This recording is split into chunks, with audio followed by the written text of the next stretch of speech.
એમાં કારોબારી સમિતિ સમક્ષ 17 લાખની બિલ આવેલા હતા. એને પાસ પણ કરેલું છે અને એની નિયમાનુસાર પ્રી ઓડિટ વગેરે કરીને જ એની ચૂકવણી થઈ ગયું છે.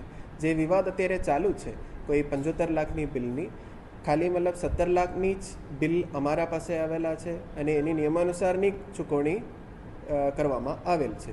જે કંઈ બાકી બિલ હોય અત્યાર સુધી અમારા પાસે કોઈ સબમિટ કરવામાં આવેલ નથી. અગર આવે તો એની ચકાસી કરીને પછી જ એની નિયમાનુસારની બધા કામગીરી કર્યા પછી જ એની એક પણ પૈસાની ચૂકવણી કરવામાં આવશે.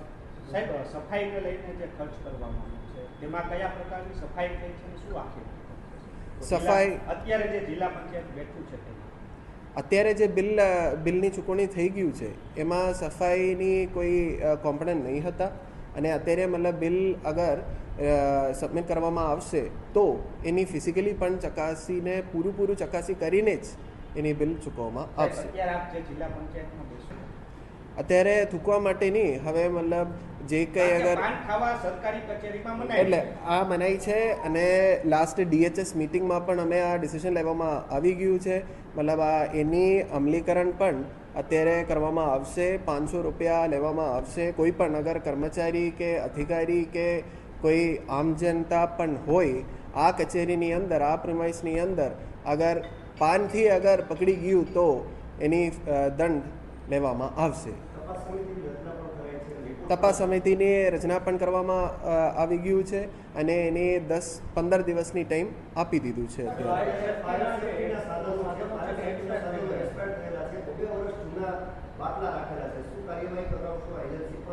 આ મેં અત્યારે ચેક કરાવી દઈશ અને આ રીતે મતલબ એક્સપાયરી થઈ ગયા તો એની તરત જ આ બદલી કરીશ.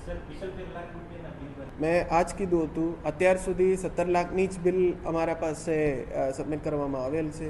એની નિયમાનુસાર પ્રી ઓડિટ કરીને જ ચૂકવણી કરી દીધી છે. બીજા કંઈ બિલ નહીં. આ તો મતલબ RNBએ અમારા પાસે અગર માની લો મેં અગર મતલબ કારોબારી સમિતિમાં અગર બેસતા હોય તો એની મતલબ નિયમાનુસારની બિલ રજૂ કરવું પડે. તો અત્યાર સુધી RNB પાસેથી એવું કંઈ બિલ અમારા ઓફિસમાં રજૂ કરવામાં આવેલ નથી.